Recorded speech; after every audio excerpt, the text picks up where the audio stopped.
Hello everyone. आज है 11 अक्टूबर और आज के इस क्लास में हम डिस्कशन करेंगे 11 अक्टूबर से बनने वाले करंट अफेयर के सभी इंपॉर्टेंट क्वेश्चंस। लेकिन कल और परसों के दिन यानी कि 9 और 10 अक्टूबर को क्लास नहीं हो पाई थी, इसलिए आज के इस क्लास में तीनों ही दिन के इंपॉर्टेंट क्वेश्चंस का हम डिस्कशन करने जा रहे हैं। इसलिए नंबर ऑफ क्वेश्चंस ज्यादा है 27 और इसलिए वीडियो की ड्यूरेशन भी लंबी रहेगी। प्रीवियस क्लास में हमने देखा था कि साने ताकेइची ये भी रिसेंटली जापान की पहली महिला प्राइम मिनिस्टर बनने जा रही है। प्राइम मिनिस्टर नरेंद्र मोदी ने रिसेंटली सेतु योजना की शुरुआत करी है और गोवा राज्य ने निवासियों को मालिकाना हक देने के लिहाज से महाजय घर योजना की शुरुआत करी। 68 नंबर का ये जो कॉमनवेल्थ संसदीय सम्मेलन है ये आयोजित किया जाएगा बारबाडोस में, जो कि एक कैरिबियाई कंट्री है। और रिसेंटली असम के गुवाहाटी में बैडमिंटन वर्ल्ड फेडरेशन जूनियर विश्व चैंपियनशिप का उद्घाटन किया गया। फिजियोलॉजी या आप कह सकते हैं मेडिसिन के क्षेत्र का नोबेल पुरस्कार जिन लोगों को मिला है उसमें मैरी ई ब्रुकनो, फ्रेड रामस्टेल और शिमोन सकागुची का नाम है। और अभी हाल ही में फ्रांस के प्रधानमंत्री सेबेस्टियन लेकार्नो, जो कि कुछ समय पहले ही यहाँ के नए प्रधानमंत्री बने थे और इन्होंने रिसेंटली अपने पद से भी इस्तीफा दे दिया है। हाल ही में सोनम वांगचुक को नेशनल सिक्योरिटी एक्ट 1980 के तहत हिरासत में लिया गया है और आईआईटी भुवनेश्वर में नमो सेमीकंडक्टर प्रयोगशाला की स्थापना को मंजूरी आईटी मिनिस्टर अश्विनी वैष्णव ने दी। भूपेंद्र यादव, जो कि पर्यावरण मंत्रालय संभाल रहे हैं, इन्होंने 5 अक्टूबर 2025 को राजस्थान के पहले नमो जैव विविधता पार्क का उद्घाटन किया है अलवर में। तो ये सभी क्वेश्चन हमने प्रीवियस क्लास में देखे थे। चलिए शुरू करते हैं आज का हमारा पहला सवाल। सवाल है, किस शहर में भारत का पहला electric truck battery swapping station का उद्घाटन किया गया? आंसर इसका हो जाएगा सोनीपत। सोनीपत कहां पर है? तो ये हरियाणा में है। तो सोनीपत में गन्नौर गांव के ये जो पांची गुजरान है, यहाँ Delhi international cargo terminal private limited में जो राजमार्ग मंत्रालय संभाल रहे हैं नितिन जयराम गडकरी जी, इन्हीं के द्वारा भारत का पहला commercial electric truck battery swapping और चार्जिंग स्टेशन का उद्घाटन किया गया। अब बैटरी स्वैपिंग क्या होती है? स्वैप करना मतलब कि अदला बदली करना आप कह सकते हैं। और ई व्हीकल को प्रमोट करने के लिए जो हमारी सेंट्रल गवर्नमेंट है, इवन स्टेट गवर्नमेंट है, ये काफी सारी पॉलिसीज भी ला रही है। सोनीपत से आपको याद आना चाहिए कि भारत का जो पहला संविधान संग्रहालय है, इसका भी उद्घाटन ओम प्रकाश बिरला जी ने इसी सोनीपत में किया था। मुंबई की यदि बात की जाए तो महाराष्ट्र की कैपिटल है, जहां पर भारत का पहला अंडर वाटर म्यूजियम मैंने आप लोगों को बताया है। भोपाल है मध्य प्रदेश की कैपिटल, जहां पर है Rani Kamlapati railway station. Kamlapati railway station का ना पहले नाम हबीबगंज रेलवे स्टेशन हुआ करता था और इसका नाम बदल करके कमलापति रेलवे स्टेशन बाद में किया गया और ये देश का पहला वर्ल्ड क्लास रेलवे स्टेशन कह सकते हैं। पटना ये बिहार की कैपिटल है। रिसेंटली हमने देखा है कि मुख्यमंत्री जो है यहाँ के नीतीश कुमार, इन्होंने APJ Abdul Kalam science city का उद्घाटन यहीं पर किया है। और बापू टावर जो तांबे से बना टावर है, 6 मंजिला टावर, ये भी आपके पटना में हो जाएगा।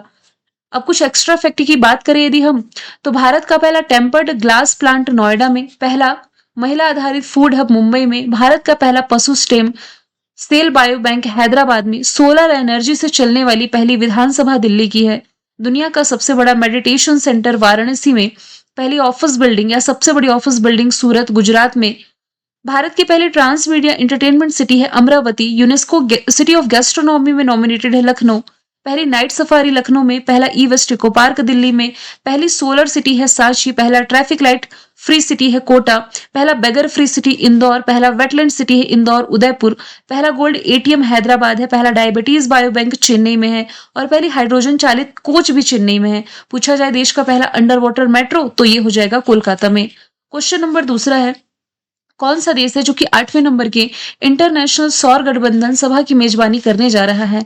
तो आंसर इसका हो जाएगा भारत। अपना ही देश भारत इसका 8वां जो एडिशन होगा ना, ये फिर से होस्ट करेगा। इसका 7th एडिशन भी भारत ने होस्ट किया था। तो याद ये रखें, इस महीने अक्टूबर के ही महीने में 27 से 30 अक्टूबर तक राजधानी दिल्ली में इसका आयोजन होने जा रहा है। यह आयोजन वैश्विक समुदाय और सौर ऊर्जा को या सौर ऊर्जा की ओर एकजुट करने के लिहाज से एक महत्वपूर्ण पहल है। अब देखिए, ये जो टर्म लिखा हुआ है ना, इंटरनेशनल सोलर अलायंस, इसके बारे में कई बार मैंने आप लोगों को बताया है। पहली बात तो ये कि हर साल जलवायु परिवर्तन को लेकर के बैठक होती है। सेम उसी तरीके से 2015 में जलवायु परिवर्तन को लेकर के जो बैठक हुई थी, ये थी 21वें नंबर की, इसलिए इसे हम कहते हैं COP21। ये फ्रांस की कैपिटल पेरिस में हुई थी। तो भारत और फ्रांस की ही पहल से इंटरनेशनल सोलर अलायंस का गठन किया गया। अब ये है क्या? तो देखिए मैप में यदि आप देखेंगे ना तो ट्रॉपिक ऑफ कैंसर और ट्रॉपिक ऑफ कैप्रिकॉन यानी कि कर्क रेखा और मकर रेखा के बीच में ही ना जो सूर्य की किरणें हैं ये तेजी से चमकती है। मतलब आप इसे उष्णकटिबंधीय क्षेत्र भी कह सकते हैं। मतलब ये ऐसा क्षेत्र है जहां पर टेम्परेचर सबसे अधिक होता है। तो इस क्षेत्र में यानी कि ऐसी कंट्रीज जो कि इन ट्रॉपिक ऑफ कैंसर और कैप्रिकॉन के बीच आती है, इनकी भी सोलर टेक्नोलॉजीज को प्रमोट करने के लिहाज से इंटरनेशनल सोलर अलायंस का गठन किया गया। लेकिन मैं आपको बता दूं कि अब ऐसी काफी सारी कंट्री हैं जो कि ट्रॉपिक ऑफ कैंसर के बाहर है या ट्रॉपिक ऑफ कैप्रिकॉन के बाहर है, वो भी इसकी मेंबर है। रिसेंटली हमने देखा कि मोल्दोवा भी इसका मेंबर बनने जा रहा है। तो ये है इंटरनेशनल सोलर अलायंस। आपको ये भी याद रखना है कि ये भारत की पहली ऐसी अंतरराष्ट्रीय संधि है जिसका मुख्यालय भारत में ही है, गुड़गांव हरियाणा में। इसका पर्पस है जीवाश्म ईंधन पर जो डिपेंडेंसी है ये कम करना और सौर ऊर्जा के उपयोग को बढ़ावा देना। और मोल्दोवा ये भी हाल ही में आईएसए का 107वां सदस्य बना। तो आईएसए का अध्यक्ष भी भारत है और सह अध्यक्ष यदि पूछा जाए तो फ्रांस है। यहाँ पर साउथ अफ्रीका से यदि रिलेट करेंगे ना तो इस साल का G20 साउथ अफ्रीका होस्ट करने जा रहा है। इस साल का संघाई कॉर्पोरेशन ऑर्गेनाइजेशन चाइना ने होस्ट किया और रिसेंटली बीपीएससी के एग्जाम में पूछा गया था कि ग्लोबल एआई एक्शन समिट जो इस साल की थी फैब के महीने में, तो ये फ्रांस ने होस्ट करी थी। सवाल नंबर 3 है, नेसोलिंक्स बनाबिटा ने एक नई तितैया की प्रजाति है जो कि रिसेंटली खोजी गई है। कहां पर? वेस्ट बंगाल में। ऑप्शन बी इसका राइट आंसर हो जाएगा। तो ये तिलैया की नई प्रजाति है, पश्चिम बंगाल में खोजी गई है। तो ये एक विशेष रूप से कोलकाता का जो सॉल्ट लेक है ना, तो सॉल्ट लेक स्थित सेंट्रल पार्क में पाई गई है और इस प्रजाति का नाम सेंट्रल पार्क के स्थानीय नाम बनाबिटन के सम्मान में रखा गया है। हाल फिलहाल में 2025 में जो प्रमुख खोजें मैंने आपको पढ़ाई है वो एक स्लाइड में ऐड करी है, जो कि राजस्थान का जो जैसलमेर है, यहाँ पर भारत का पहला फाइटस और जीवाश्म मिला जिसकी उम्र लगभग 20 करोड़ बताई गई, यानी कि 20 करोड़ वर्ष पुराना, जुरासिक काल पुराना माना जा रहा है। न्यूजीलैंड से संबंधित दुर्लभ ब्लू पिंक गिल मशरूम ये तेलंगाना में खोजा गया। हेप्टा प्लेयूरम इसामिकम ये नए प्लांट की प्रजाति है, असम में खोजी गई है। फिर स्मिथो लेप्टाफेसियाट्स ये स्नेक की प्रजाति मिजोरम में खोजी गई। जोग्राफेटस मेथ्यू तितली की प्रजाति केरला में। मेंढक की प्रजाति जिसका नाम है अमोलोप शिलोंग ये मेघालय में। बैंडेड रॉयल तितली त्रिपुरा में। यूथेलाना मलक्काना ये तितली की प्रजाति है अरुणाचल प्रदेश में। गर्सिनिया कुस्मे ये पेड़ की प्रजाति असम में खोजी गई। और लेप्टोब्रैकियम अर्टियम ये एक मेढक की प्रजाति जो असम में खोजी गई। पांड्य वंश से संबंधित 800 साल पुराना शिव मंदिर तमिलनाडु में। दुनिया की सबसे खतरनाक मकड़ी बिग बॉय इसकी खोज ऑस्ट्रेलिया में। और दुनिया का सबसे बड़ा हाइड्रोजन का भंडार व्हाइट हाइड्रोजन का भंडार ये फ्रांस में। अमेज़न में खोजा गया दुनिया का सबसे बड़ा सांप जिसे नाम दिया गया था नदर्न ग्रीन एनाकोंडा। तो ये कुछ ऐसी प्रमुख खोजें हैं जो कि 2025 में की गई हैं। सवाल नंबर 4 है, किस देश के करार पे पुरातात्विक स्थल में 12,000 साल पुराना एक टी शेप का, जो आप इमेज में देख पा रहे हैं, टी आकार का पत्थर का स्तंभ खोजा गया है? आंसर इसका हो जाएगा तुर्की। ऑप्शन नंबर बी इसका राइट आंसर हो जाएगा। तो ये स्थान जिसे इतिहास का शून्य बिंदु भी कहा जाता है, अपने विशाल टी आकार के खंभों और जानवरों की नक्काशी के लिए जाना जाता है, जो गोबेकली टेपे से भी पुराना है। तो स्थान मैंने बता दिया, ये तुर्की के दक्षिण पूर्व प्रांत में सानली उर्फा के पास स्थित है। मैप के थ्रू भी मैं इसे एक्सप्लेन कर देती हूँ। इसकी खास बात यह है कि इस स्थान पर 12,000 साल पुराना टी आकार का चूना पत्थर के स्तंभ मिले हैं। इस पर नक्काशी यदि देखी जाए तो खंभों पर लोमड़ियां, सांप, सुअर और गिद्ध जैसे जानवरों की नक्काशी की गई है। इसका ऐतिहासिक महत्व इसलिए भी है क्योंकि इस खोज से पारंपरिक मानव समाज और धार्मिक परंपराओं साथ ही कला की महत्वपूर्ण जानकारी इसमें मिल जाती है। तुर्की को आप मैप में देख पा रहे हैं, तो ये एशिया में आता है या यूरोप में आता है? पहली बात तो ब्लैक सी के जस्ट नीचे ये तुर्की है।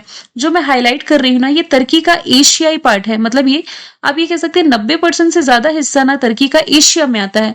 तो तुर्की का वह हिस्सा जो एशिया में आएगा इसे हम कहेंगे अनातोलिया। और तुर्की का बस छोटा सा पार्ट, मतलब इसका जो सबसे बड़ा शहर है ना इस्तांबुल, ये आता है यूरोप में। तो तुर्की का वह हिस्सा जो यूरोप में आएगा इसे हम कहेंगे थ्रेस। तुर्की की कैपिटल हो जाएगी अंकारा, करेंसी हो जाएगी तुर्किश लीरा। इसके जस्ट ऊपर में ब्लैक सी की लोकेशन है और नीचे में मेडिटेरियन सी है। अक्सर एग्जाम में पूछा जाता है ना, ऐसी कौन सी स्ट्रेट है जो कि एशिया और यूरोप को सेपरेट करती है? तो यहाँ से तो तुर्की वाला एशिया इधर अलग हो गया और इधर यूरोप हो गया। तो यहाँ से याद रखें बॉस्फोरस स्ट्रेट है जो कि यूरोप और तुर्की को या यूरोप और एशिया को सेपरेट करती है। सवाल नंबर 5वां है, निम्नलिखित में से किसे 2025 का साहित्य के क्षेत्र का यानी कि लिटरेचर के क्षेत्र का नोबेल पुरस्कार दिया गया?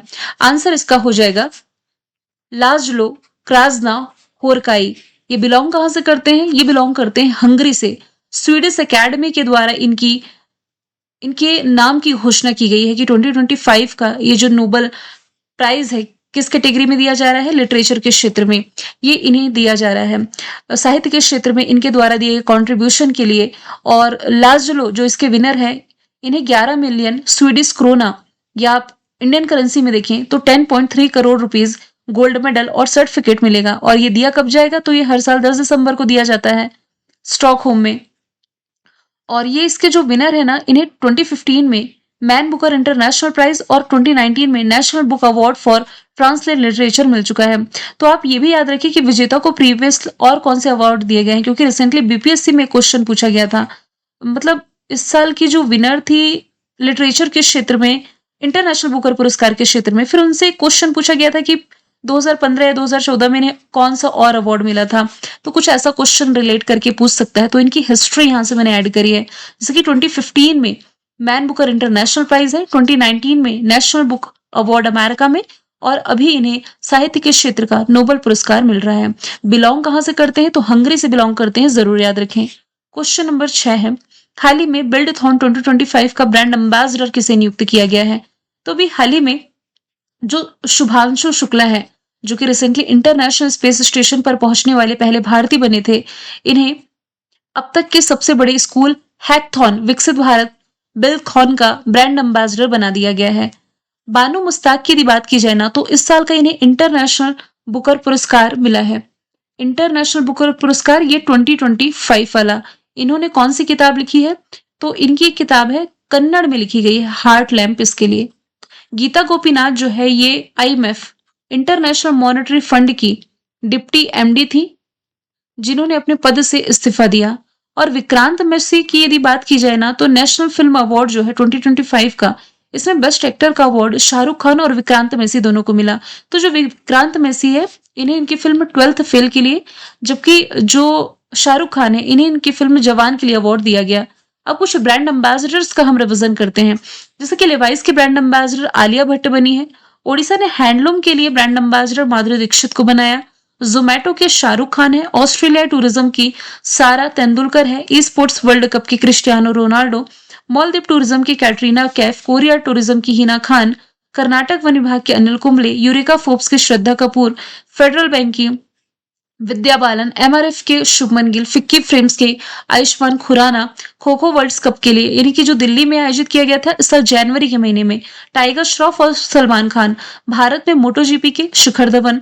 मुठुत पचापन ग्रुप के शाहरुख खान। गोवाई बीबू के ऋषभ पंत। टाटा मोटर्स के विकी कौशल। शनेल के अनन्या पांडे और ड्रीम टेक्नोलॉजी का पहला भारतीय ब्रांड एम्बेसडर कृति सैनन को बनाया गया। क्वेश्चन नंबर 7 है, किस देश ने दुनिया के पहले लाइव अंडर वाटर इंटरव्यू का सफलतापूर्वक आयोजन किया? मतलब पानी के अंदर भी क्या इंटरव्यू होने लगे? बिल्कुल ऐसा कर दिखाया है अभी रिसेंटली पलाऊ ने। दुनिया का पहला ये लाइव अंडर वाटर इंटरव्यू था जो कि सफलतापूर्वक आयोजित किया गया, जिसका पर्पस था जो ओशियंस हमारे, जो हमारे महासागर है, इसके संरक्षण के महत्व के बारे में लोगों में अवेयरनेस फैलाना। कहाँ पर है ये? पलाऊ में। पलाऊ को यदि आप मैप के थ्रू देख पा रहे हैं ना, तो ऑस्ट्रेलिया के जस्ट ऊपर में, ये मैंने ऑस्ट्रेलिया का मैप ऐड किया है, इसके जस्ट ऊपर पापुआ न्यूगिनी, और पापुआ न्यूगिनी के जस्ट ऊपर पलाऊ की लोकेशन आप देख सकते हैं। सवाल नंबर 8 पर है, हाल ही में जो न्यायमूर्ति है सोमन सेन, इन्हें रिसेंटली किस हाई कोर्ट का 40 नंबर का मुख्य न्यायाधीश नियुक्त किया गया है? तो देखिए अभी हाल ही में ये मेघालय हाई कोर्ट के मुख्य न्यायाधीश बनाए गए हैं। अब पूछा जाए कि इनकी नियुक्ति किनके द्वारा की गई है, तो राष्ट्रपति के द्वारा इनकी नियुक्ति की गई है। तो पहले ये कोलकाता उच्च न्यायालय यानी कि कोलकाता हाई कोर्ट के न्यायाधीश के रूप में कार्य कर रहे थे, और अब मेघालय आपको रिलेट करना है। क्वेश्चन नंबर 9 है, नेशनल क्राइम रिकॉर्ड ब्यूरो यानी कि राष्ट्रीय अपराध रिकॉर्ड ब्यूरो के अनुसार कौन सा शहर है जो कि लगातार चौथे साल भारत का सबसे सुरक्षित शहर बना हुआ है? तो ये लगातार चौथे साल बना हुआ है कोलकाता। कोलकाता ये हो जाएगी पश्चिम बंगाल की कैपिटल। एनसीआरबी का ये डेटा है। मतलब कि इसमें ये बताया गया है कि सबसे कम अपराध जो है ये कोलकाता में ही दर्ज किए गए हैं। और भारत के सबसे 3 सुरक्षित शहरों में ना कोलकाता, हैदराबाद और पुणे, इनका स्थान है, बल्कि अनसेफ सिटीज भी कोच्चि ये केरला में है, फिर दिल्ली, फिर सूरत, सूरत ये गुजरात में है। इन्हें इस स्थान पर रखा गया है। इंदौर, उदयपुर की यदि आप बात करेंगे ना, तो देश के पहले वेटलैंड सिटी के रूप में इन्हें शामिल किया गया है, जबकि सांची ये देश की पहली सोलर सिटी हो जाएगी। यदि बात की जाए नेशनल क्राइम रिकॉर्ड ब्यूरो की, तो इसका फॉर्मेशन ईयर हो जाएगा 1986, हेडक्वार्टर इसका हो जाएगा दिल्ली में, और इसके जो डायरेक्टर हैं इनका नाम हो जाएगा Alok Ranjan.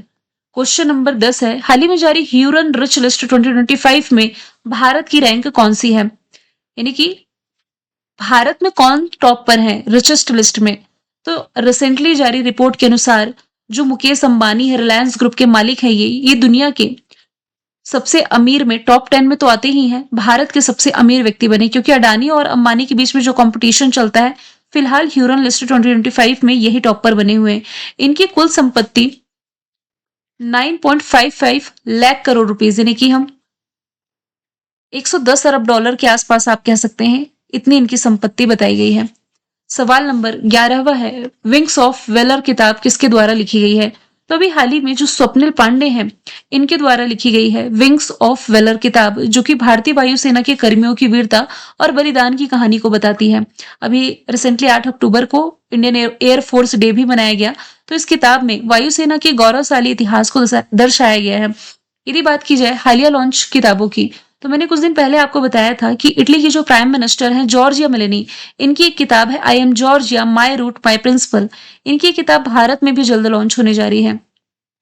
Different but no less किताब है अनुपम खेर की। Mother Mary comes to me है अरुंधति रॉय की। टॉम्ब ऑफ सैंड है गीतांजलि श्री की। टाइम शेल्टर है जॉर्जिया गोस्पदिनो की। कैरोज है जेनी अर्पिनबिक की। और हार्ट लैम्प है बानू मुस्ताक की। एक चीज याद रखें, बानू मुस्ताक 2023 की इंटरनेशनल बुकर प्राइज विनर है। 2023 नहीं, माफ कीजिएगा, 2025 की। फिर इसके आगे जो मैंने नाम ऐड किए हैं, जेनी अर्पनबेक 2024 में, फिर 2023 में जॉर्जिया गोस्पदिनो, 2022 में हो जाएंगी Geetanjali Shree. In praise of coalescence politics है मनोज के झा की। एम एस स्वामीनाथन लिखी है। प्रेमबदा जयकुमार ने। वुमन लाइफ फ्रीडम किताब है मरजानी सत्रापे की।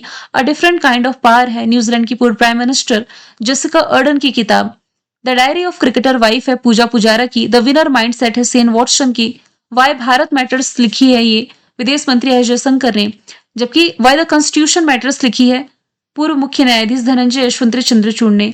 लियो किताब लिखी है पीएस रमन ने। 12th फेल है अनुराग पाठक की। और नाइफ के राइटर हो जाएंगे सलमान रश्दी।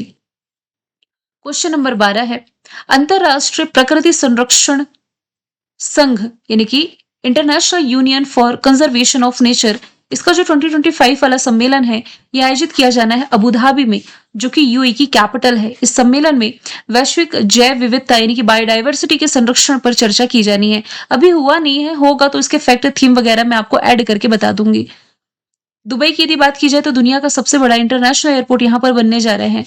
अबू धाबी तो ऑप्शन में है ही, जहां पर जो आईआईटी दिल्ली है, इसने भारत के बाहर अपना पहला ब्रांच ओपन किया है। और दिल्ली में रायसीना डायलॉग 2025 का आप रिलेट कर सकते हैं। काठमांडू की यदि बात की जाए, काठमांडू नेपाल की कैपिटल है। सागर माथा संवाद जो 2025 का था, ये काठमांडू में ही आयोजित किया गया था। इवेंट एंड समिट का एक बार फिर से रिवीजन करेंगे। 28 नंबर का ये जो राष्ट्रीय सम्मेलन था विशाखापट्टनम में हुआ। भारत अंतर्राष्ट्रीय चावल सम्मेलन नई दिल्ली में होना है। विश्व सागौन सम्मेलन फर्स्ट टाइम कोच्चि ने होस्ट किया। 2027 में जो 5वां तटरक्षक वैश्विक शिखर सम्मेलन होगा, तमिलनाडु के चेन्नई में होगा। एससीओ समिट चाइना ने होस्ट किया। 28 नंबर की यूनिवर्सल पोस्टल कांग्रेस यूएई ने। World badminton championship next year Bharat host करेगा, जबकि नेक्स्ट ईयर का G20 अमेरिका। दूसरा बिम्स्टेक बंदरगाह सम्मेलन विशाखापट्टनम आंध्र प्रदेश में। G7 समिट इस साल की कनाडा ने होस्ट की। ग्लेशियरों के संरक्षण पर सम्मेलन दुशांबे ताजिकिस्तान में। वेव्स समिट मुंबई में। आईपीओ समिट उज्बेकिस्तान में। कोप 30 ब्राजील में। बिम्स्टेक थाईलैंड में। ब्रिक्स ब्राजील में। वर्ल्ड इकोनॉमिक फोरम की 55वीं बैठक थी दावोस स्विट्जरलैंड में। सागर माथा संवाद है काठमांडू नेपाल में। रायसीना डायलॉग हुआ दिल्ली में। 8वां हिंद महासागर सम्मेलन मस्कट ओमान में। विज्ञान शिखर सम्मेलन न्यूयॉर्क अमेरिका में। विश्व हरित अर्थव्यवस्था शिखर सम्मेलन दुबई में। और 68 नंबर का राष्ट्रमंडल संसदीय सम्मेलन रिसेंटली होने जा रहा है। केरल के मुख्यमंत्री ने प्रवासी बच्चों को शिक्षित करने के लिए कौन सी योजना शुरू की है? तो अभी हाल ही में केरला गवर्नमेंट लेकर के आई है ज्योति योजना।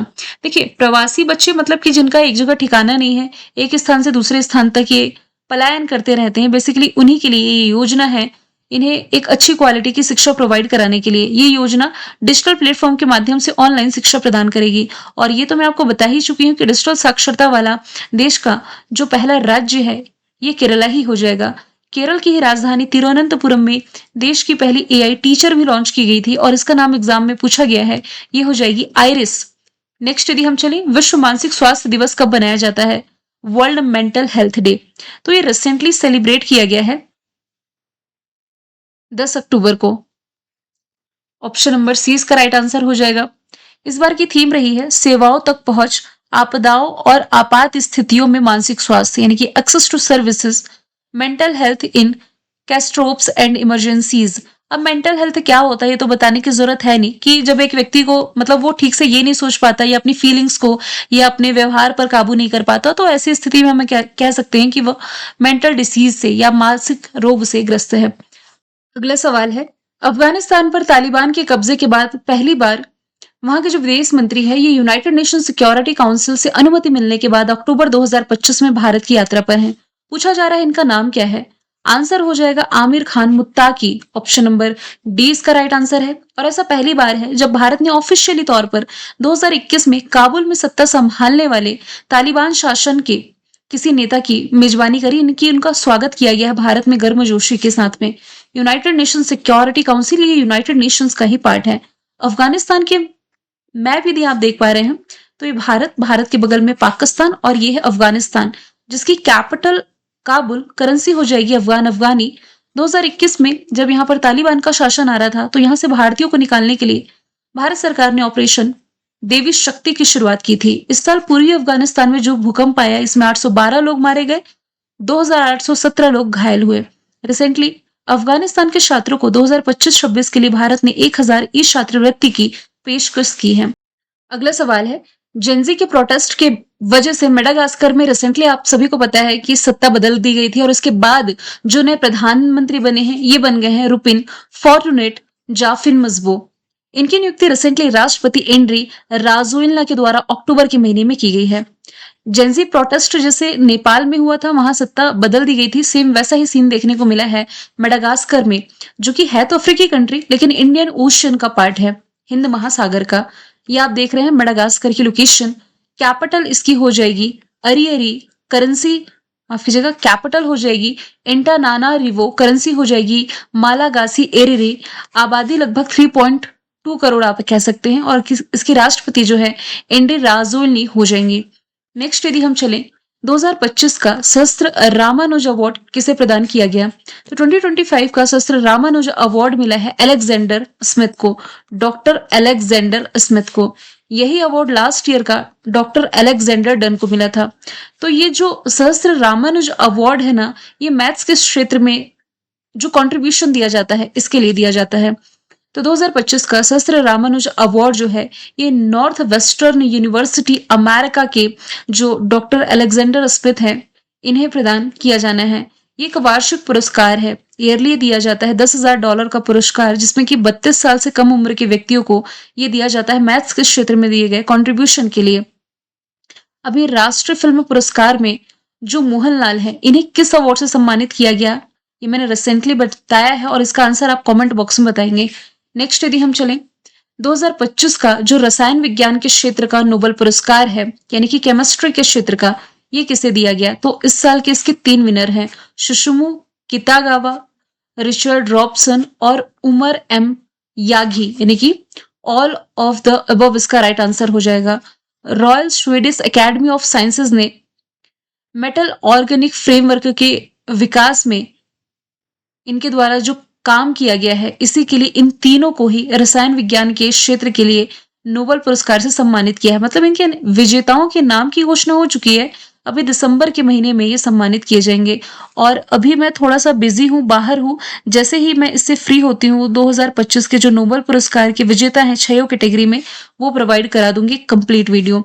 2025 में रसायन विज्ञान का नोबेल पुरस्कार उन अभूतपूर्व खोज को सम्मानित करता है जिन्होंने आधुनिक विज्ञान को बदल दिया है, बदलने में कंट्रीब्यूशन दिया है। जबकि फिजिक्स के क्षेत्र का नोबेल पुरस्कार पूछा जा रहा है अगले क्वेश्चन में, यानी कि भौतिकी के क्षेत्र का नोबेल पुरस्कार 2025 का किसे मिला? तो इसके भी विजेता 3 लोग हैं। जॉन क्लार्क है, मिशेल के एच डेवोरेट है और जॉन एम मार्टिनेस है। यानी कि ये तीनों ही इसके विजेता हैं। इन तीनों को विद्युत परिपथ में मैक्रोस्कोपिक क्वांटम मैकेनिकल टर्निंग और ऊर्जा क्वांटीकरण में इनके द्वारा दिए गए जो अभूतपूर्व खोज है इसके लिए दिया गया है। सवाल 20वां है, जूडो जूनियर विश्व चैंपियनशिप में भारत के लिए पहला पदक जीत करके किसने इतिहास रचा है? आंसर इसका हो जाएगा लिनथोई चनम्बम। इन्होंने जूनियर विश्व चैंपियनशिप में मतलब जूडो में भारत के लिए पहला गोल्ड इन्होंने दिला दिया है। इन्होंने पेरू के लीमा में आयोजित इस प्रतियोगिताओं में महिलाओं के 63 किलोग्राम की कैटेगरी में ब्रॉन्ज मेडल अपने नाम किया है और 19 वर्ष इनकी उम्र है। ब्रॉन्ज मेडल के लिए इन्होंने नीदरलैंड की जोनी गोलीन को हराया है। स्पोर्ट्स के करंट अफेयर जो रिसेंटली हमने देखे हैं कि वनडे में दूसरे सबसे ज्यादा विकेट लेने वाली भारतीय गेंदबाज ये है दीप्ति शर्मा। पहली कौन थी? झूलन गोस्वामी। शैलेश कुमार ऊंची कूद वर्ल्ड पैरा एथलेटिक्स चैंपियनशिप में रिसेंटली भारत को ये पहला गोल्ड दिलाए थे। दिलीप ट्रॉफी का 62 नंबर का एडिशन सेंट्रल जोन ने जीता। काफा नेशंस कप में भारत ने ब्रॉन्ज जीता। पुरुषों का हॉकी एशिया कप जो राजगीर होस्ट कर रहा था, भारत विजेता है। यूएस ओपन में महिलाओं का ये जो खिताब है बेलारूस की अरियाना सबालेंका ने, जबकि पुरुषों का ये स्पेन के कार्लोस अल्कराज ने जीता। Saif under 17 women championship Bharat ने जीती। फाइड वर्ल्ड कप इस साल गोवा होस्ट करेगा। डायमंड लीग में नीरज चोपड़ा ने सिल्वर जीता है। कॉमनवेल्थ भारत तोलन चैंपियनशिप में मीराबाई चानू ने गोल्ड मेडल जीता। एशियाई शूटिंग चैंपियनशिप जो कजाकिस्तान में रही, मनु भाकर ने ब्रॉन्ज मेडल जीता। देश के 89 नंबर की ग्रैंड मास्टर रोहित कृष्णा बने हैं। बॉक्सिंग चैंपियनशिप 2025 का आयोजन बैंकॉक थाईलैंड में। वर्ल्ड चैंपियनशिप ऑफ लेजेंड्स का खिताब साउथ अफ्रीका ने जीता। कॉनकाकैफ गोल्ड कप मैक्सिको ने। फीफा रैंकिंग में इंडिया 133 प्लेस पर है। टॉप पर अर्जेंटीना है। फाइड महिला शतरंज वर्ल्ड कप जीतने वाली पहली भारतीय महिला बनी है दिव्या देशमुख। सवाल 21वां है, किस देश ने प्रवाल अनुवांशिक विविधता को संरक्षित करने के लिए दक्षिण पूर्व एशिया का यानी कि साउथ ईस्ट एशिया का पहला प्रवाल लार्वा क्रायो बैंक की शुरुआत करी है? तो आंसर इसका हो जाएगा Philippines, option number A. Philippines ने जलवायु खतरों के बीच यानी कि क्लाइमेट रिस्क के बीच जो प्रवाल है, प्रवाल मतलब मैं कोरल रीफ की बात कर रही हूँ, प्रवाल अनुवांशिक विविधता को संरक्षित करने के लिए और रीफ पारिस्थितिकी तंत्र की सुरक्षा करने के लिए दक्षिण पूर्व एशिया का पहला प्रवाल लार्वा क्रायो बैंक शुरू कर दिया है। ये पहल ऐसे समय में शुरू की गई है जब वैश्विक प्रवाल आबादी, जलवायु परिवर्तन और ह्यूमन एक्टिविटीज यानी कि मानवीय गतिविधि के कारण ये गंभीर खतरे में पड़ रहे हैं। प्रवाल लार्वा क्रायो बैंक ये फिलीपींस, ताइवान, इंडोनेशिया, मलेशिया और थाईलैंड के वैज्ञानिक संस्थानों के बीच एक बहुराष्ट्रीय सहयोग संस्था है। अब फिलीपींस को मैं मैप के थ्रू दिखा देती हूँ। फिलीपींस की कैपिटल मनीला, जहां पर एशियाई डेवलपमेंट बैंक का हेडक्वार्टर है। करेंसी पेसो है। बोंगबोंग मार्कोस यहाँ के राष्ट्रपति हो जाएंगे। विश्व डाक दिवस ये कब मनाया जाता है? तो वर्ल्ड पोस्टल डे ये मनाया गया है 9 अक्टूबर को, जबकि भारत में राष्ट्रीय डाक दिवस ये 10 अक्टूबर को हो जाएगा। विश्व डाक दिवस ये 1874 में बर्न, कहाँ है? स्विट्जरलैंड में। तो स्विट्जरलैंड में यूनिवर्सल पोस्टल यूनियन की स्थापना के उपलक्ष्य में मनाया जाता है। विश्व डाक दिवस का उद्देश्य लोगों के रोजमर्रा के जीवन में डाक क्षेत्र में उनकी भूमिका और देशों के सामाजिक और आर्थिक विकास में इसके योगदान के बारे में जागरूकता उत्पन्न करता है। मेरा हो चोंगमा फेस्टिवल किस राज्य में मनाया जाता है? तो ये जो फेस्टिवल है रिसेंटली मनाया गया मणिपुर में। ऑप्शन ए इसका राइट आंसर हो जाएगा। अभी 7 अक्टूबर को ये मनाया गया है। पहाड़ी और घाटी समुदाय के बीच ये एकता का प्रतीक है और ये उत्सव हर साल मेइती कैलेंडर के अनुसार मेरा महीने के मेइती कैलेंडर की मैं बात कर रही हूँ 15वें चंद्र दिवस के अवसर पर मनाया जाता है, यानी कि पूर्णिमा की मैं बात कर रही हूँ। तो ये अक्टूबर के ही महीने में मनाया गया है। यदि बात की जाए अन्य फेस्टिवल की तो खुबानी ब्लॉसम ये लद्दाख में मनाया गया। चेरी ब्लॉसम मेघालय में। हेरत फेस्टिवल जम्मू कश्मीर में। खजुराहो फेस्टिवल मध्य प्रदेश में। ओणम केरला में। पोंगल तमिलनाडु में। सोनपुर मेला बिहार में। बीकानेर ऊंट महोत्सव राजस्थान में। बतकुम्मा फूलों का त्योहार है तेलंगाना में। हरेली छेरछेरा छत्तीसगढ़ में। नागा मिर्च फेस्टिवल नागालैंड में। सरूल फेस्टिवल झारखंड में। समक्का सरक्का तेलंगाना में। इंटरनेशनल जो गीता फेस्टिवल है हरियाणा के कुरुक्षेत्र में। चेरोबा फेस्टिवल मणिपुर में। सिरीलेली मणिपुर में। योशांग मणिपुर में। बोनालू तेलंगाना में। कचई लेमन मणिपुर में। मुंडेरा डांस फेस्टिवल गुजरात में, पुष्कर मेला जैसलमेर, डेजर्ट फेस्टिवल राजस्थान में, हेमस फेस्टिवल लद्दाख में, परशुराम कुंड मेला अरुणाचल प्रदेश में। सवाल नंबर 24 है, सरदार वल्लभ भाई पटेल की 150वीं जयंती के मौके पर सरदार @150 एकता मार्च ये किसने शुरू किया है? तो आंसर इसका हो जाएगा डॉक्टर मनसुख मंडाविया, जो कि हमारा खेल मंत्रालय संभाल रहे हैं। इन्होंने राजधानी दिल्ली में सरदार @150 एकता मार्च का शुभारंभ किया है। ये आयोजन सरदार वल्लभ भाई पटेल की 150वीं जयंती के मौके पर किया गया और डॉक्टर मनसुख मंडाविया ने इस मार्च को राष्ट्र के भविष्य को आकार देने में युवाओं को सक्रिय रूप से शामिल करने का एक राष्ट्रव्यापी प्रयास बताया है और यह एक विकसित और आत्मनिर्भर भारत के निर्माण के लक्ष्यों के अनुरूप भी है। अच्छा, मैं आपको ये भी बता दूं, ये जो सरदार वल्लभ भाई पटेल की जयंती है, ये अक्टूबर के लास्ट में 31 अक्टूबर को मनाई जाएगी, जिसे हम नेशनल यूनिटी डे के रूप में भी मनाते हैं। नेक्स्ट चलते हैं, किस राज्य में भारत का पहला पूरी तरीके से यानी कि पूर्णतः डिजिटल हवाई अड्डे का उद्घाटन किया गया?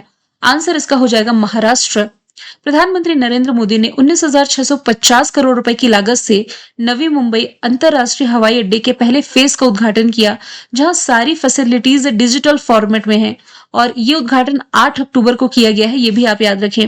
महाराष्ट्र की कैपिटल मुंबई, मुख्यमंत्री देवेंद्र फडणवीस। नेशनल पार्क में संजय गांधी नवेगांव पेंच नेशनल पार्क। महाराष्ट्र के करंट अफेयर यदि हम देखें तो पशुपालन, मुर्गी पालन को इसने कृषि का दर्जा दिया। गणेश उत्सव को राज्य उत्सव घोषित किया। शक्तिपीठ एक्सप्रेसवे परियोजना को मंजूरी दी गई। पहला अंडर वाटर म्यूजियम, पहली एआई यूनिवर्सिटी। महाराष्ट्र के स्कूलों में हिंदी को सामान्य तीसरी भाषा के रूप में लागू करने की घोषणा की गई। वित्त वर्ष 2024-25 में सबसे अधिक प्रत्यक्ष निवेश इसने प्राप्त किया। पिंकी ई रिक्शा पहल, भारत की जीडीपी में सबसे अधिक कंट्रीब्यूशन देने वाला राज्य। भारत के सबसे गहरे पानी वाले वधावन पोर्ट का उद्घाटन किया गया और गाय को राजमाता की उपाधि देने वाला भी ये पहला राज्य है। भारतीय वायु सेना दिवस का कौन सा स्थापना दिवस 8 अक्टूबर 2025 को मनाया गया? तो इसका अभी 93 नंबर का फाउंडेशन डे सेलिब्रेट किया गया है 8 अक्टूबर को, क्योंकि इंडियन एयरफोर्स की जो स्थापना है 8 अक्टूबर 1932 में की गई थी। हेडक्वार्टर दिल्ली में है और इस बार की जो थीम है ना इसकी, ये है modernisation, operational readiness, future capability यानी कि आधुनिकीकरण, परिचालन तत्परता और भविष्य की क्षमता। अक्टूबर महीने में विश्व अंतरराष्ट्रीय वरिष्ठ नागरिक दिवस हमने देखा। गांधी जयंती, लाल बहादुर शास्त्री की जयंती 2 अक्टूबर को। विश्व पशु संरक्षण दिवस 4 अक्टूबर को और 6 अक्टूबर जो कि अक्टूबर का पहला सोमवार था, विश्व पर्यावरण दिवस मनाया गया। आज का लास्ट का क्वेश्चन है आपका कि खालिद अल एनानी ये यूनेस्को के पहले अरब महानिदेशक बनने जा रहे हैं, यानी कि अरब कंट्री से पहले महानिदेशक बनने जा रहे हैं। तो ये किससे संबंधित है?